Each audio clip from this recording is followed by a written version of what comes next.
Cool. So yeah, welcome everyone. And just again, I'll give a very brief intro and just some housekeeping as we start this session. Cool. So there's a lot of new faces. So just give a quick, or how do you start this? Oh, there you go. Okay. What happened? Yeah, so just our research project is a research project on earthquake early warning, but we're looking at community engaged earthquake early warning using low cost sensors. So I know a lot of people here, we do a bit of research on earthquake early warning, but our project, we're looking at the feasibility, the technical feasibility of using low cost sensors. We want to engage citizens and communities. And at the same time, as part of this project, we are fostering a community of practice which everyone in this room has been part of for the past maybe a few days ago or the past few months. And a part of the activities that we do is that we host seminars, workshops, and webinars. And a part of what's happening today, thanks to Andy and Václav, is to learn from our international colleagues on what they are doing in the earthquake early warning space. So thanks again, Andy and Václav, for joining us today. So just a little bit on facilitation etiquette. I'm sure everyone's already quite familiar with Zoom, but just put your name on the screen because as we have a discussion later, it would be easier to identify you and to have a bit of discussion. And just be mindful on being on mute, especially when our speakers are speaking. So please jot down some notes. You can feel free to use the chat box if you have questions, and I will facilitate those questions later on. But we'll also give you time to ask the questions after the presentation. So most importantly, presume positive intentions. All of us are from different backgrounds in this earthquake early warning space. And just make use of this time and enjoy learning and knowing more a little bit about earthquake early warning from our speakers. So how today will go is just after a bit of intro, we'll go to the presentation and then I'll facilitate the questions and discussion later on. And then the last 5 minutes would be just a wrap up and a bit of thank you to our speakers. So for today, our webinar is on open earthquake early warning. And we have Andy, the founding member of Open EEW. And we also have Václav, a postdoctoral researcher from the Institute of Geophysics of the Czech Academy of Sciences. And I'll hand it over to you. And I'll make sure that you're able to share. Okay, you should be able to share from your end. Okay. Can you hear me okay, Marion? Yep, we can hear you. Great. Okay, thank you for the intro. So Václav, if it's okay, I'll go first. I don't think we quite worked out the order yet, but I think what I'm going to do now is I'm going to show you the slides and I'm going to talk about Open EEW. I'm sort of privileged to be, it's a community really, so I'm privileged to represent the community here, even though I was one of the founding members, a little bit about its history and what it is that we're doing now, what makes it unique. And then Václav will go into more detail about some technical aspects and also an implementation in Nepal, which he's leading. So let me get started. Hello, everybody. Hello. Can you share your screen, Andy? Yeah, I'm just gonna click that button. And let me share my whole screen. Okay. Is this okay? Yep, we can see that. Great. Okay. So today, everybody, I'm going to talk about Open EEW. As Marion explained, this is a sort of community-driven open source EEW project, which by no means means that it's in any way less significant or less potentially impactful than any expensive solution. And I'll explain why in a moment. Oh, and just there's some logos at the bottom. So Grillo I'm from Grillo, and Grillo is a company in Mexico. I'm calling in from Mexico today, which is one of the best laboratories in the world for earthquake studies, as is New Zealand. And then we are supported and partnered with IBM and the Linux Foundation, who have really propelled this initiative in the last year to what it is today. And as a little bit of background personally, I was living in Haiti in 2010. I stayed there for 3 years, working with the Clinton Foundation and others on the reconstruction efforts. And it really was my introduction to why we do what we do, what earthquakes can really do and the impacts they can have.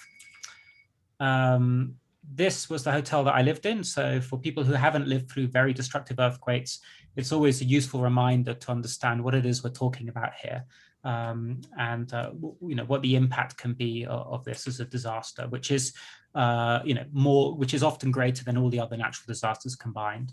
And so then I moved to Mexico in 2013, where, just like many other seismic countries, we live with this anxiety. And in 2017, on my street, a building fell down. In front of our office, a building fell down, because a lot of them happen in Mexico City, in the area we live, and the neighborhood we live in and work in. And again, it was another reminder of why we do what we do.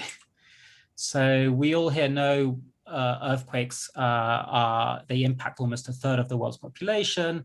They cause a great amount of tragedy, and they have a huge economic impact in terms of workers who can no longer work, and buildings that are no longer usable, and infrastructure that is damaged.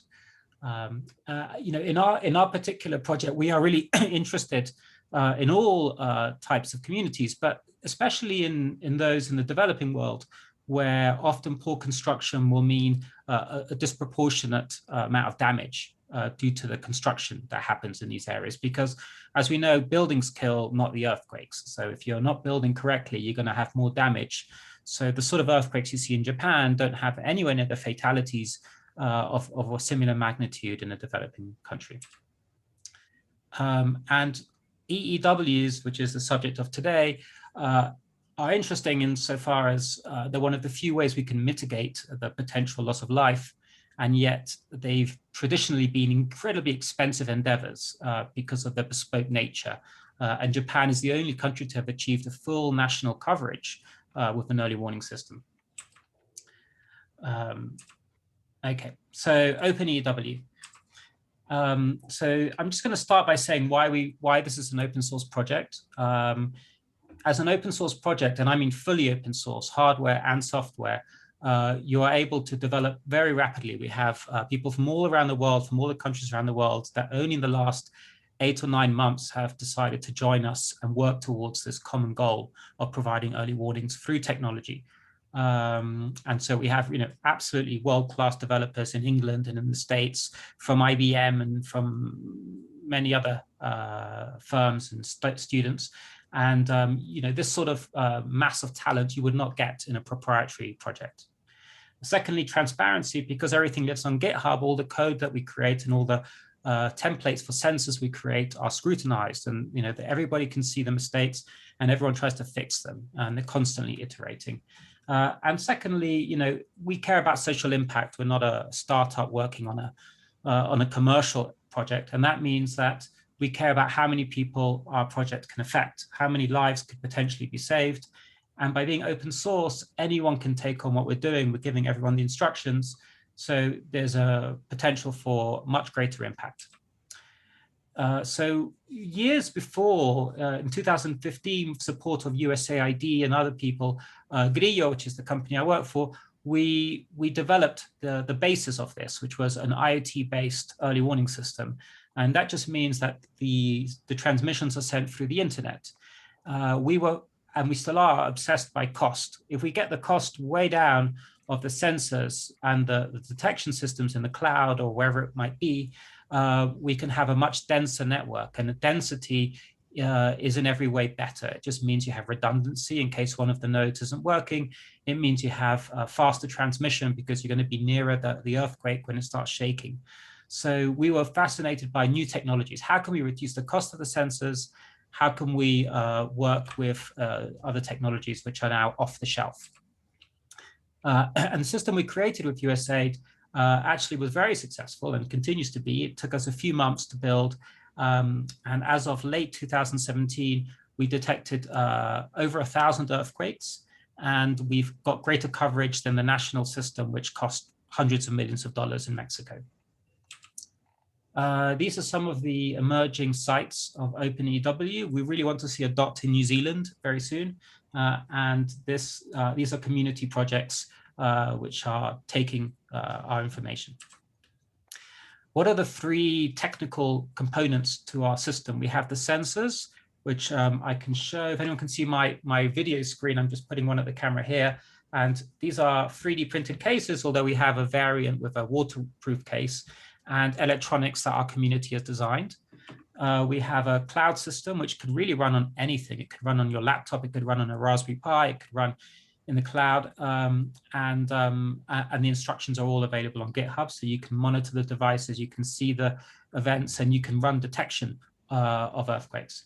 And then we are slightly agnostic about how the alerts are sent, because we're more in the business of generating alerts. And we've recognized through our experiences that you have to have many channels to reach different types of people. So rather than invent them all, we're just allowing people to create different applications.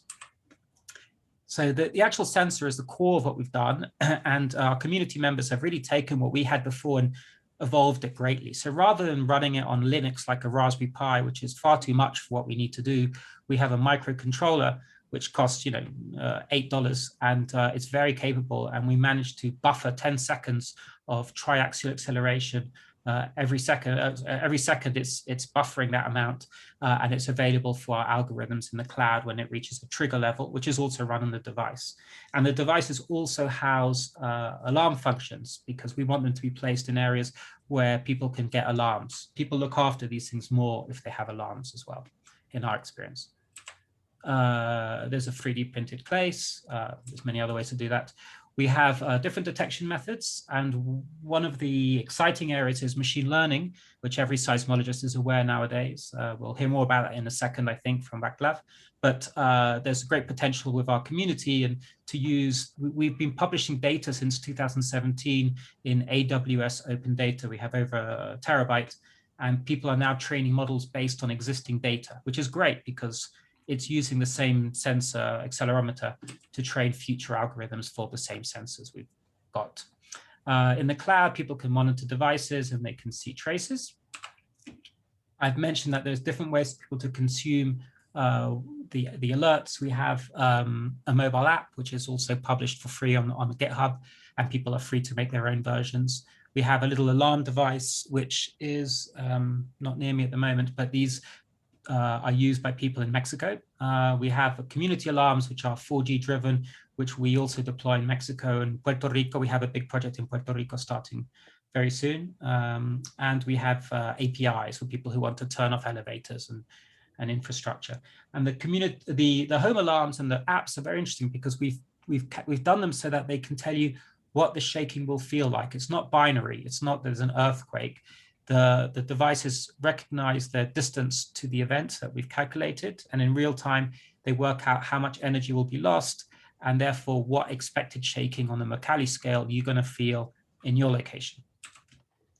And so that's the sort of, you know, our distillation of Mercalli for people to know what to expect. And this has been remarkably successful. We've sort of correlated our 2 years worth of our expected shaking in Mexico City with accelerometers in Mexico City, and we're almost every time on the right level. Now, this is something we don't do, but we're aware of how important this is. Marian touched on the sort of the social aspect, the education aspect, and the fact is people need to know what to do when they hear alarms. So we work with local partners. In Puerto Rico, we have some fantastic partnerships with the Puerto Rico Science Trust and Seismic Network, and also the Science Trust, as well as many business and people and community leaders. And the idea is that we want people to know what to do responsibly and within the guidelines of their location. So open sourcing in the last 6 months, this was done this graphic was in January, but in 6 months alone, we had a fantastic acceleration in our community where we joined with the Linux Foundation, and they sort of helped us standardize our components for open source. We started to define the architecture, which is now a Kubernetes platform, which means it's scalable. It can be run on any hardware solution out there. We have new sensor designs, new dashboards, new ways of seeing the data, and we've got a great community now of over 200 people helping us. Some of the partners that we've had at the moment, and like I mentioned, Puerto Rico is becoming a big network. We're deploying 100 sensors there this month, I think, and we're going to deploy more. So it's going to be the biggest network in Puerto Rico for early warnings, or just a seismic network. And it's all real time going to their cloud. So this is this. I wanted to show very quickly, if anyone, by the way, if anyone here wants to contribute or learn more, please, there's a QR code, or please email me. I'd be super happy to connect anyone here. I wanted to show, if I may, I just moved over very quickly. This is our GitHub. This is where all of our information lives. If anybody wants to learn how to build a sensor, they come to the Open EEW GitHub and they can click on the sensor. And here they can get all the instructions for making the PCBs, making the sensor housings, how to program them. It's all here. So we have a lot of instructions here. They also have instructions on how to make their own dashboard, how to create their own detection system. And then we also have examples. So if people want to, I don't know if you can see my oh, it's not connected at the moment. Well, we have examples for how to trigger if people want to do their own analysis. We have seismologists from Harvard and in Chile, I was just speaking to a minute ago, where they are using these sensors to gather data for their own research, not just early warnings. So we have many different ways. This is one example of how they can trigger their own sensors using this Node-RED platform. So I think that's it. I'm going to pass it over, but I'm excited to take any questions at the end. Thank you.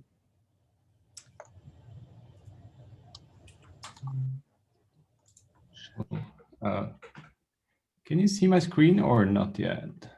I think, Andy, you need to stop sharing yours. There we go. Oh, I see. Yep.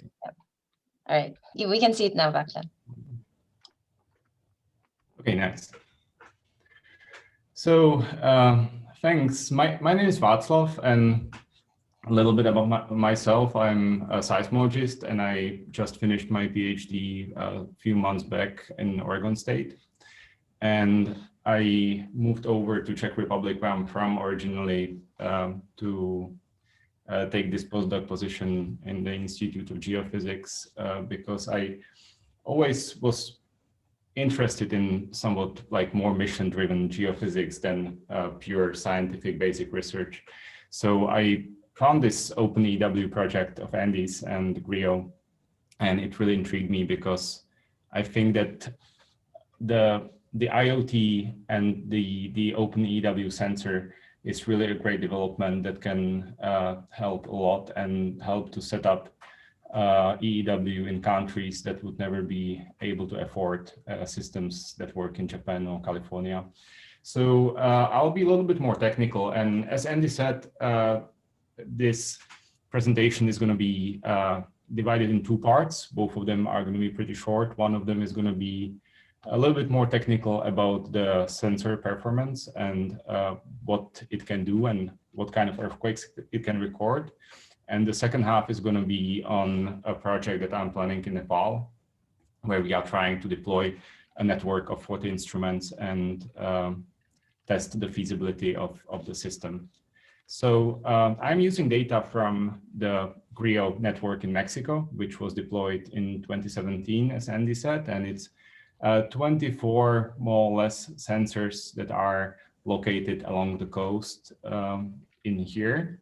And it recorded about 1,000 earthquakes, including two major ones, the 2018 Pinotepa earthquake, which was magnitude 7.2, and La Crucecita earthquake in 2020, which was a magnitude 7.4.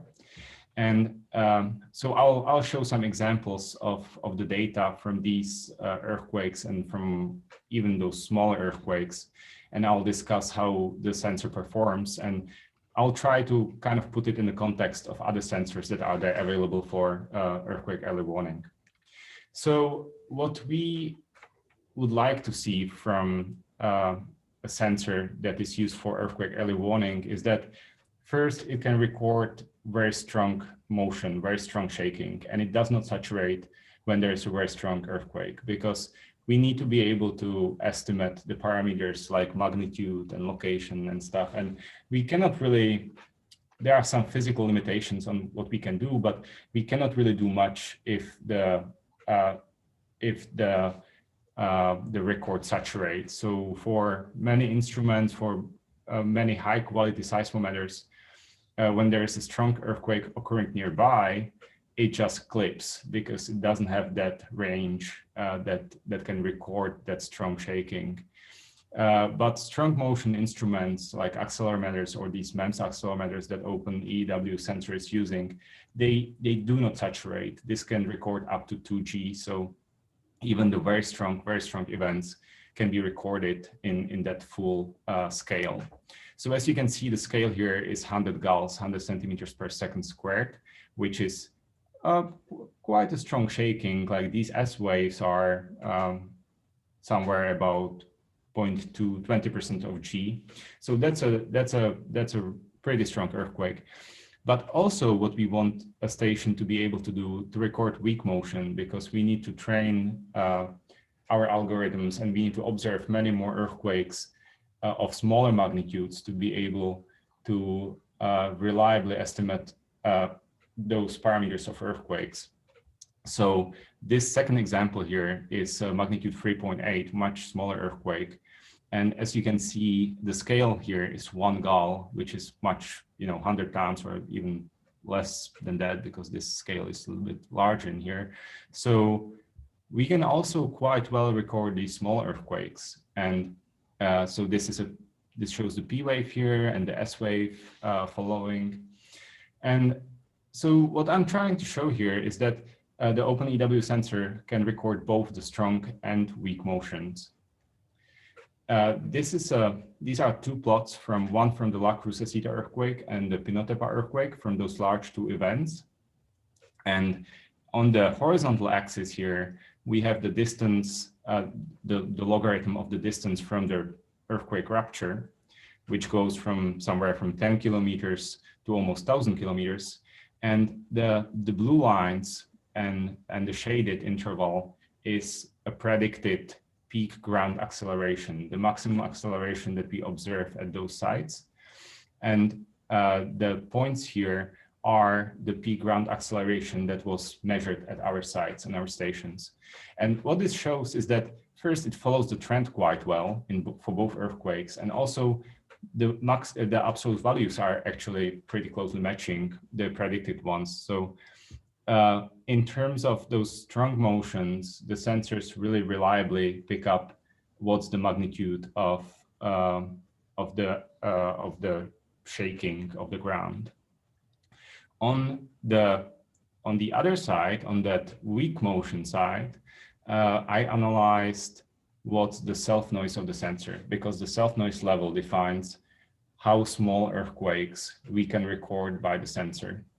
So what we have on the horizontal axis here is the frequency. So we go from very low frequencies to high frequencies, from about 0.1 hertz to 10 hertz. And on the vertical axis, we have power spectral density, meaning how much of noise in that particular frequency there is just coming from that like inherent self noise of the sensor. And our instrument is the red line in here, and the dotted lines, as you can see in here, are other MEMS-based accelerometers that are pretty much state-of-the-art. And what I'm trying to show here is that all these sensors that I'm comparing the Open EEW sensor to they are much more expensive. They are the MAMA, which is based on Raspberry Pi and multiple accelerometers. Same for ONAV and GL P2B. So those are several $100s or even more dollar instruments. And an Open EEW sensor actually performs pretty much like slightly better than two of them, and slightly worse than the GL P2B, but for much better price. And for earthquake early warning, what is important is to have high density of the network. So for for one instrument, or like for the price of one instrument for these sensors, we can actually have multiple Open EEW sensors. The yellow interval here is a smartphone range. So those are the cheap accelerometers in your smartphones. On the right diagram here is just comparing to earthquakes where they lie. So typically we can record magnitude 2.5 if it occurs close enough to our sensors. And here, this is just a quick output from an algorithm that we are putting together for Open EEW sensors. And it's a real-time estimator of earthquake location and magnitude. So here you can see the colors are the probability of an earthquake location, and the triangles are the stations that are deployed in Mexico. And as you can see, the white star is the actual location of an earthquake, which is taken from a Mexican very dense network of seismometers, and the red line is our location that was done in real time based on the detections from these red stations that detected that particular earthquake. And on the horizontal axis here, we have the time since the earthquake origin. So you can see that the first location is done after some 10 seconds in this case, and we are getting quite good estimation right away on magnitude and quite decent estimation on location. And here's the second part, which I'll skip through quite quickly. That's the project that we are planning together with Oregon State University and Department of Mines and Geology in Nepal and the National Disaster Risk Reduction and Management Authority in Nepal. So we want to test the feasibility of the system in there. And Nepal is in very high seismic risk. First, because there are quite frequent, very strong earthquakes, and the population density is very high and growing. So, but as Andy said, the buildings are the thing that kills. So unfortunately, in Nepal, the building practices, especially the masonry buildings that are unreinforced commonly, they really pose a great risk to people. This is historical seismicity in the Himalayan range, and you can see that this is the plot in the past 500 years, and you can see that there have been a few very large earthquakes. This is in 1505. There was something about magnitude 8.7 earthquake. In 1950, on that very eastern tip, there was magnitude 8.7, and actually here the 2015 magnitude 7.8 earthquake, which was considered a very large earthquake, and many people, about 10,000 people died during that earthquake. You can see that the rupture zone of that earthquake is so much smaller than of those that historically occurred in the Himalayan range. And unfortunately, the convergence rate of India towards Tibet is places this giant rupture of magnitude 1505. It's about those 500 years is about the recurrence of this large earthquake, probably. So it is possible that something, hopefully not, but it is possible that something of this extent may happen in a relatively near future. So what we want to do, we want to set up a seismic network in this central Nepal region. It is west of the epicentral area of the 2015 earthquake. And we also want to, the Open EEW system is based in a cloud server that does the computation. And we also want to set up a small local data center for data management and kind of overseeing the network operation in there. We do have experience with experiments in Nepal. We had 40 stations to observe aftershock sequence after the 2015 earthquake in there. So we know quite a bit of people in there. So that's why Nepal is kind of a logical choice for us to test the technology in there. This is just a quick plot how we ideally how we would expect the technology to work for in case of the 2015 Gorka earthquake. So when you have a look at the diagram on the right side, there is the rupture zone, meaning the shaking was very strong in this whole region, and the epicenter started, or the earthquake started in the epicenter here in the western part, and then the rupture slipped in about 60 seconds all the way towards the east. So in case that we would be able to define the earthquake within 10 seconds, or maybe even 15 seconds, we would be able to deliver tens of seconds and up to a minute to the region of the strongest shaking. So of course, this is kind of a best case scenario. I don't want to sound cynical. It's never a best case scenario when it comes to such a large earthquake, but it's a best case scenario for earthquake early warning, because if we have an epicenter in the middle of the rupture zone and then the rupture zone spreads bilaterally to both, in this case, west and east, the warning or the alert time would be shorter. But on the other hand, we can also have even larger earthquakes, and then the potential alert times would be longer than that. So what we want to do, we want to test the timeliness of the alert and reliability of our determinations for those earthquake parameters, and secure the sustainability of the system. And yeah, that's pretty much what I got on my presentation, and I'm also very happy to take all your questions and answer them.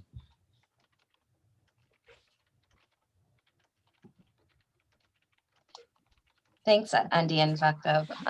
Yeah, so we have a few questions already popped in on the chat box, but so I'll just start with a few questions, but anyone who wants to add in, just raise your hand and we'll give you an opportunity to ask the question.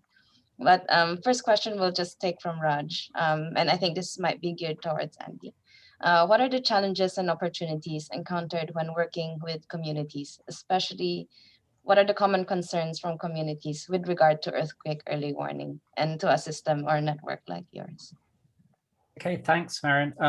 You know what, I just saw another question which is similar, so I'm going to answer them both. There's a question also from Anna Brown about how does it change people's behavior when the technology is in place? Yeah. And I would just say that so we traditionally, like before the open source project, Grillo wasn't really involved in this because we live in a country, Mexico, which already has a system in place. And what's interesting though is that we started going to communities where the system didn't reach and taking it there. And so we had to develop some methods for this. But it's funny because we would go to these remote communities in Mexico and they would say, over here we call it alerta sísmica. That's what seismic alert means here. So people would say, where is my alerta sísmica? People already knew about it because they all watched the news. It's national news.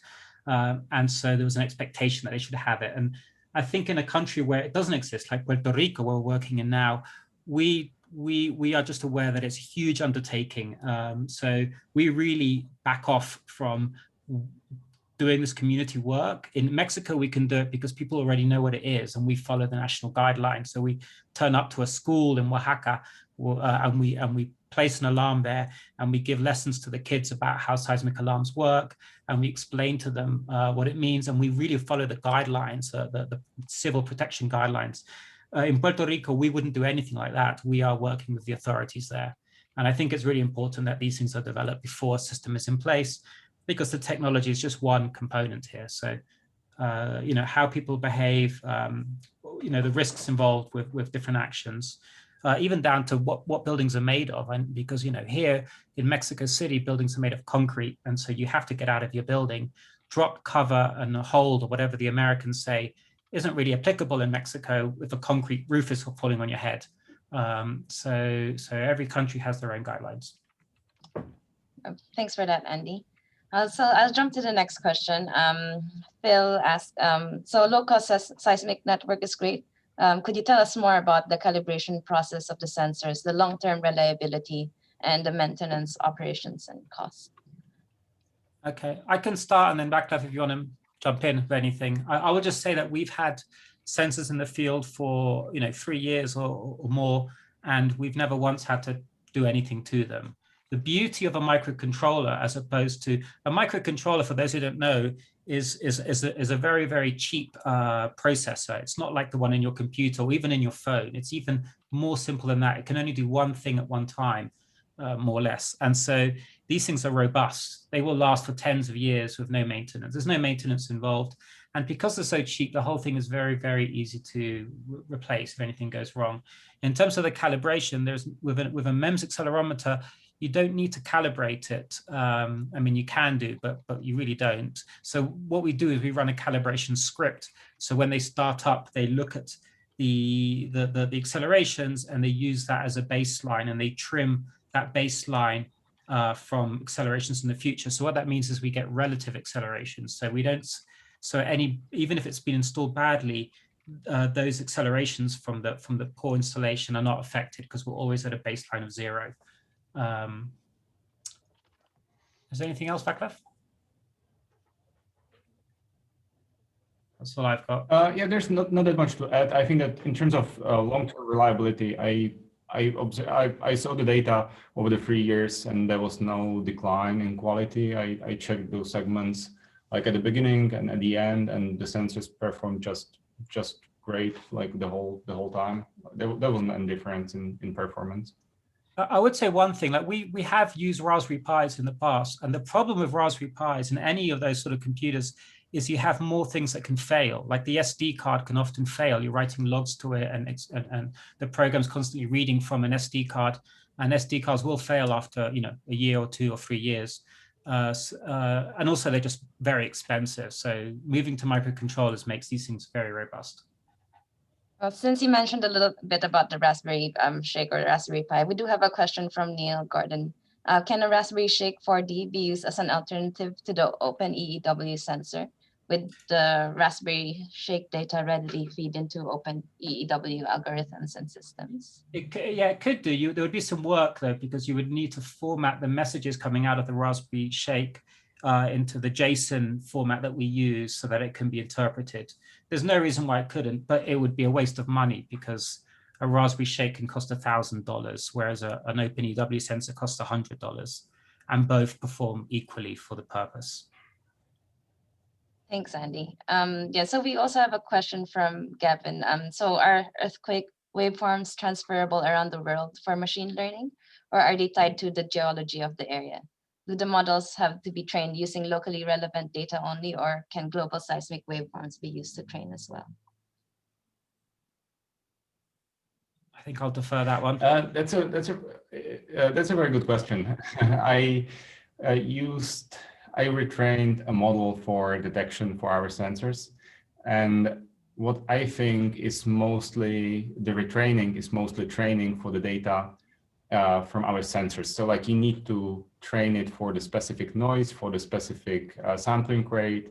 So it's very sensor related. I think that's the primary variable in there. And I think that in terms of earthquakes, the earthquakes are very similar pretty much anywhere in the world. So I haven't done that yet, but I hope that what we train in Mexico, I'll be able to use in Nepal, for example, earthquake detectors, because the P wave, there is a variability, but it doesn't really, there is a variability in Mexico, like different earthquakes have different mechanisms. So the P waves look slightly different, but in Nepal is the same thing. So I hope that those models are going to be transferable, although I'm not absolutely sure about it.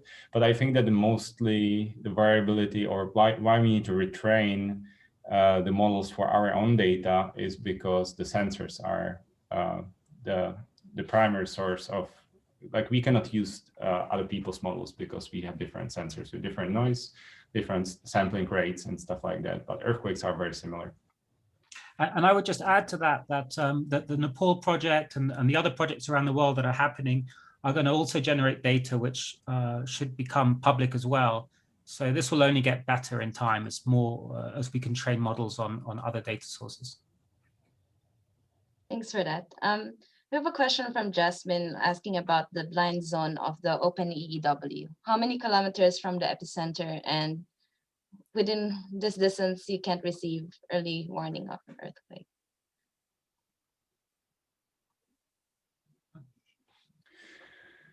So in terms of physics of the earthquake, or in terms of sensitivity of the sensors, it depends on the magnitude. So for example, for magnitude 3.5, we can observe the P wave up to about 20, 30, 40 kilometers, something like this. For magnitude 7.4, we can see it up to 600 kilometers away from the epicenter. So so the sensors for in terms of early warning, we probably will not need to issue alert when there is magnitude 3.5. So in terms of that early warning, I think we need to have, for example, spacing between stations 10, 20 kilometers, and it's going to be absolutely fine for those large earthquakes to record them in time and issue alerts. And then the alert can be issued wherever you want, because once the data is in the system, the alert devices, as Andy was talking about them before, they figure out the distance from the earthquake epicenter as it is located, and then they figure out whether the shaking is going to be dangerous at that spot where they are located. So it can be anywhere in the world, but the alert is not going to be issued when there is just weak shaking expected at that site. Thank you. So do you collaborate with national agencies about sharing the data, but also consistency in messaging in terms of, I guess, alerts? Sure. So sharing the data, we do that just because we do that, and we do that in with AWS. Amazon Web Services has an open data program. So alongside NASA and all sorts of great agencies, our little project is there, and we were accepted. So we've been sharing all of our data there. In terms of national, so we really are trying to do something which is borderless, because earthquakes, and part of the driver for this whole project was, if you get an earthquake in the south of Mexico, it affects Guatemala and vice versa, or in the north of Mexico, it affects San Diego and vice versa. And we always think about these things nationally. Now, New Zealand is an island or two islands, but we are aware that earthquakes don't respect a lot of these boundaries. So a lot of what we've been trying to do is not think nationally. And just, as a note, Mexico is impossible to work with authorities here anyway. So we do, to some extent, we work with the government here. But yeah, we just have to be very mindful in each country of what the civil protection things are. But ultimately, we're in the business of making alerts, and how those alerts are used is really not up to us. Thanks, Andy. I think, Graham, you have a few questions, but maybe you'd want to ask these questions, Graham, if you can speak from your end. Sure. Brief answers are fine, and it really is about how these things get used, but that's important for us here in New Zealand. Because a lot of our fault lines are where there aren't many people, they're in the forest and the mountains. Can you ingest GeoNet network data? Was the first one there. So that a simple yes, no, or maybe in the future, probably on that one. So I don't know much about GeoNet data. I'm going to say we could ingest anything if it's formatted. So we'd have to have something in between them doing the change. And we're already, for Puerto Rico, we're starting to face these challenges with traditional networks. So we're starting to create worker nodes that will transform in real time for, say, Earthworm and other proprietary formats, because people want to ingest it. In reverse, if we have to ingest other people's formats, we could do the same in reverse. The next question is, I work on effectiveness of the alerting end of things, so apologies for being at that end, but do you have data on the latency with the last few years that you've been actually seeing earthquakes, that latency from sensor to alerting device into the app, in terms of how many seconds that appears to be taking? Yeah, I do. Well, okay, so I don't think we've got a proper published study of this, but I could share that with you offline. More than happy to. But just to give you an idea, so in Mexico, we have really rural connections, and it's true in Puerto Rico as well, where we often rely on satellite internet and other things. And we have a LTE version coming soon that will fix some issues that we have. But often from the device to the cloud, we're seeing up to about half a second latency. And that's really not, this never goes more than that. Often it's 150 milliseconds. We choose our data centers very carefully. And then in the data center, we traditionally have just used an STA-LTA, although I think there's a question about algorithms, and we can talk about what's happening now. But traditionally, we used STA-LTA, and within a second, we would have a determination. The latency there would be waiting for 3 stations to confirm the event. So once we had 3 stations, depending on their locations and proximities, we would then get the alert out. And then from the cloud to the client devices, which look like this, I just found one here, from the client devices or from the loudspeakers with the cellular connections or your phone, that depends on those devices, but typically it's the same. It's 500 milliseconds or less to the data center. So it's just a few seconds, but there are many variables there, so I'd be happy to share that with you later. I was curious about the number of devices you've sold and app downloads, and from an alerting point of view, just to get a feeling for magnitude of penetration. Yeah, not many. So devices we sold about 1,000. App downloads about 12,000. Okay. The devices we sell also have accelerometers, so we sort of managed to. We're sort of harvesting peak round accelerations from users in cities as well, which we haven't really used yet. But I think the driver with the open source project is that we weren't going to be the only implementers. The last question there is, is there an instruction component to that alert? Does it give a message for what people should do? And I guess, is that customizable in countries by any chance? We've got a real issue of being compatible with and supporting tsunami evacuation messages after a long or strong earthquake, for example. Right. So in Puerto Rico, we're having that discussion right now. And I think we're sort of, we don't really specify the messaging. So we provide the alert, which comes out. We're trying to use a standardized format for alerts, which is, oh God, I forgot the name now. Common Alerting Protocol? Sorry? Common Alerting Protocol? Exactly, CAP. Thank you very much. So we're trying to work with that format, and then really how people ingest it and the messaging which they prescribe is up to them. So, but the alerting devices you've got, do they just give a noise or do they give a message? All right, they give a noise. In Mexico, they give a noise, and they will tell you how far away you are from the detection, and how the shaking will feel when it gets to you. Okay, thank you. Yeah, with a noise. Thanks, Graham, for those questions, and Andy for the answers as well. I think we have a few questions as well from Caroline. So maybe, Caroline, if you ask the questions that you put up and have a bit of discussion with Andy and Václav. Sure, thank you, Marian, and thank you again for your talk. That was really, really interesting, and it's quite inspiring. My question, I was about to pop another one, so I'm trying to remember what I was asking about. That was about the collaboration with national networks. So in New Zealand, we have this earthquake early warning that we're testing our national infrastructures to see what kind of useful warning we could bring to national responders. And learning from the experience in Taiwan and also in the US, the national responders actually collaborate with citizen-based early warning systems, so like P-Alert in Taiwan and Google, I guess, in the US.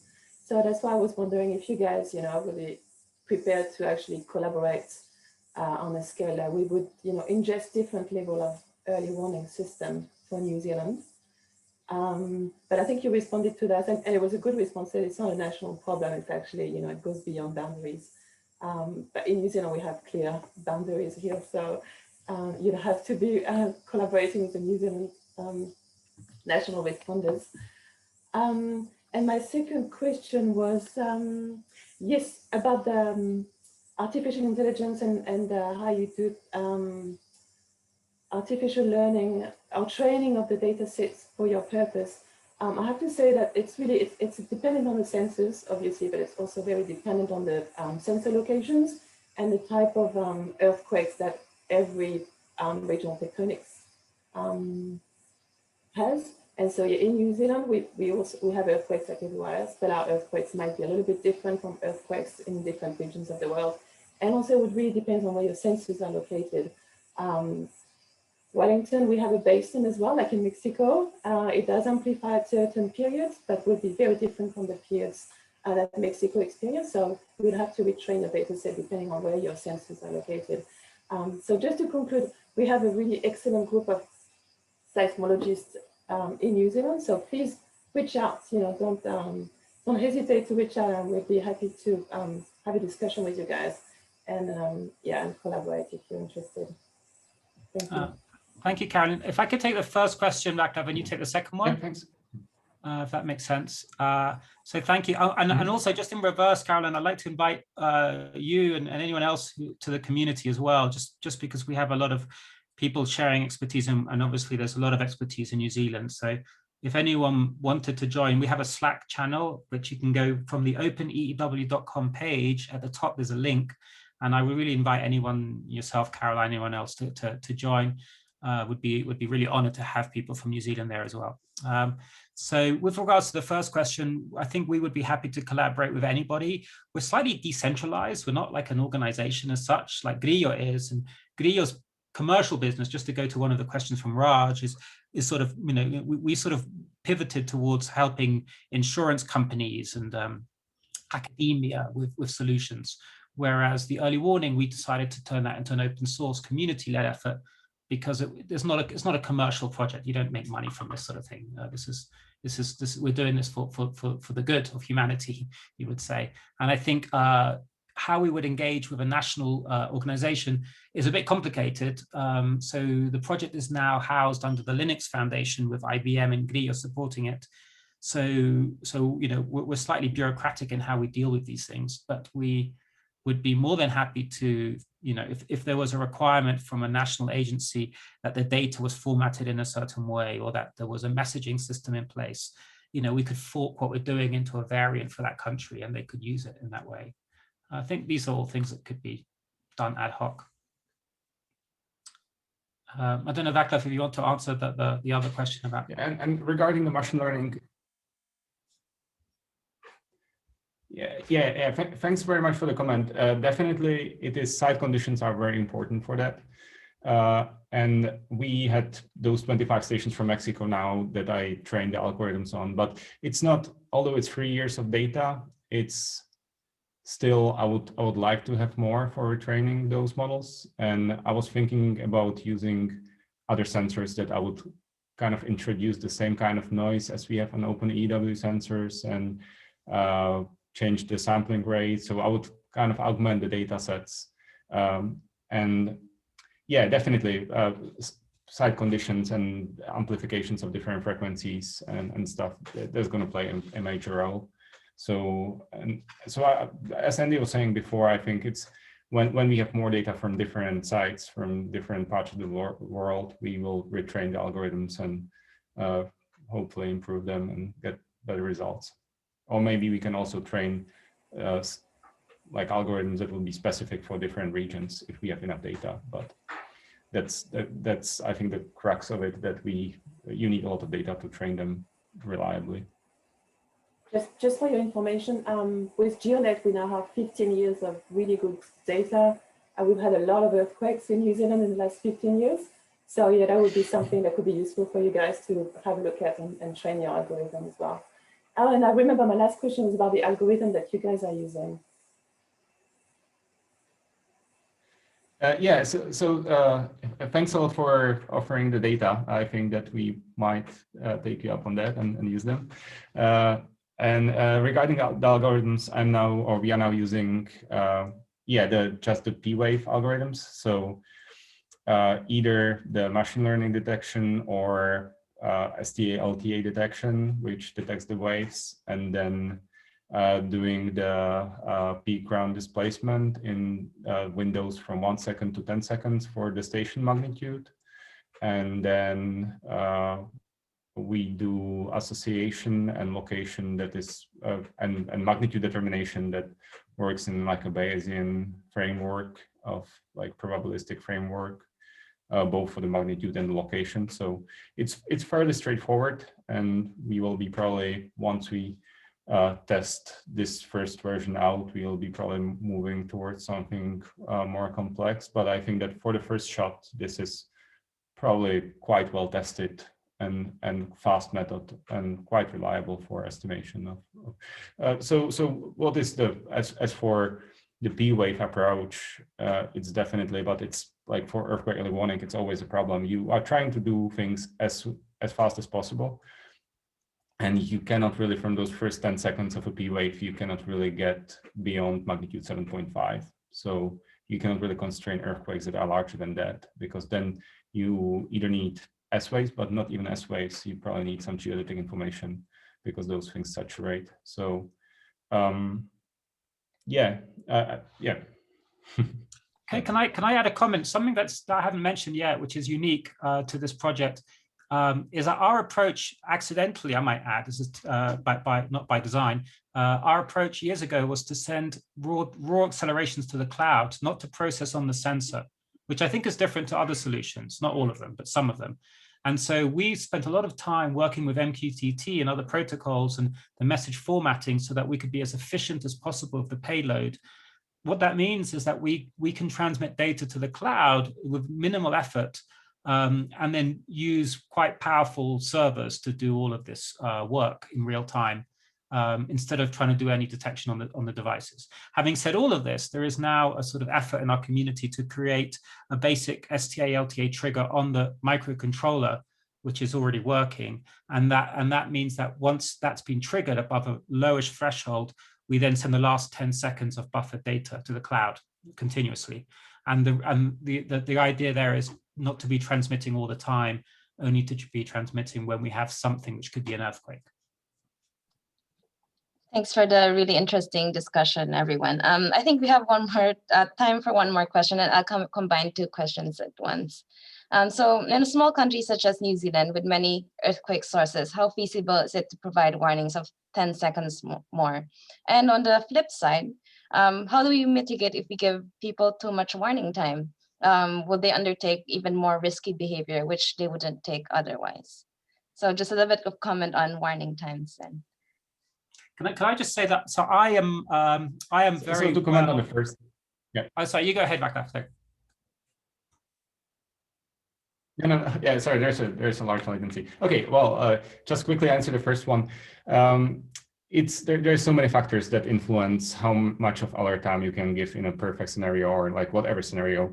But if all goes well, I think that, for example, our aim in Nepal is to get the basic determination of earthquake magnitude location within the first 10 seconds. So if you manage to do that, then you can give 10 seconds or more to people roughly 100 kilometers away from the epicenter, which does not really help for magnitude 4.5, but it may really help for magnitude 7 because those have larger rupture zones and the rupture zones spread farther away. So yeah, I think the rule of thumb is 10 seconds or more. If all goes smooth, you can give to people 100 kilometers away from the epicenter, maybe a little bit less.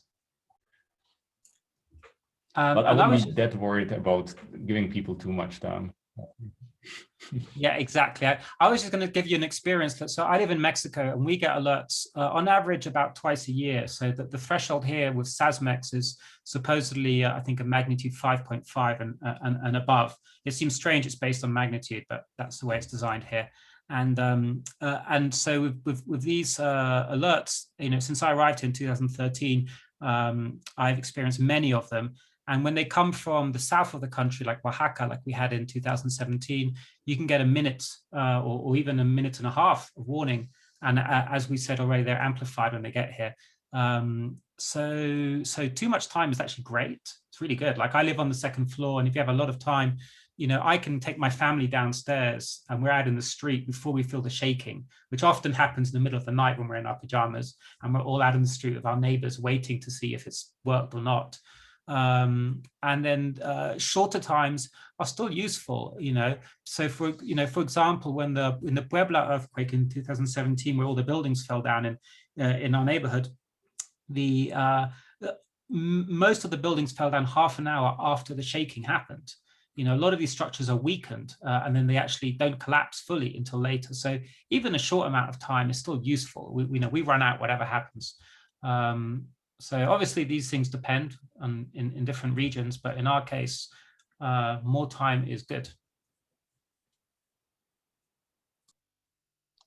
Well, thanks. Thanks. A really interesting discussion and great questions from everyone. And I don't think we had a chance to look at everyone's question, but if it's okay, and Andy and Václav, if we can, one more question, and this is on the the comment on what's your thinking about decentralizing the system from Mark, if you can see that question. Decentralizing. So decentralizing could mean different things. I think if I understand correctly, you're talking about having the sensors do the detection completely. So this is an active discussion in our community right now, and it is possible to do machine learning on microcontrollers, which got us all very excited. The problem is how accurate it would be, because you have to compress the models down. You could have more powerful microcontrollers. So there's an open discussion there, and absolutely, I think that could well be the future, where sensor nodes could do detection on their own and tell you all sorts of things. Having said that, when you combine the messaging from the sensors in a centralized location, you're able to know more potentially about the earthquake. Do you agree with that, Václav? Yeah, and give also potentially more of alert time, because when you decentralize it and you do everything on the edge and you do that one station approach, that on-site warning, you always need to wait for the P wave to arrive, and then you detect the P wave and you determine the likely strength of an earthquake or strength of a shaking on that site based on that P wave. And yeah, when you are very close to the epicenter, the time between the P wave and S wave is very short, so it does not give you that much time. When you are farther away from the epicenter, it gives you more time. But I think in an ideal scenario, if we do get the machine learning algorithms reliably working on the sensors, this can be combined. The on-site approach can work very near the epicenter, actually, where the on-site warning can be issued even before we can do all that computation on the cloud and send back the alert. So it can be a little bit faster, very close to the epicenter, although it does not give much warning, but it can be faster. And away from the epicenter, farther away, we still would prefer to send that centralized warning, because that gives us even more ahead of time before the shaking arrives. Thank you. And thank you everyone for those questions. And I think in general, just really thank you to both our speakers. And as you can see, we're quite keen to explore a little bit more about earthquake early warning in New Zealand, many scenarios that we could explore as in terms of scenarios and such. And yeah, so thanks for your time. Thanks for your work. Great discussion. And thank you everyone too.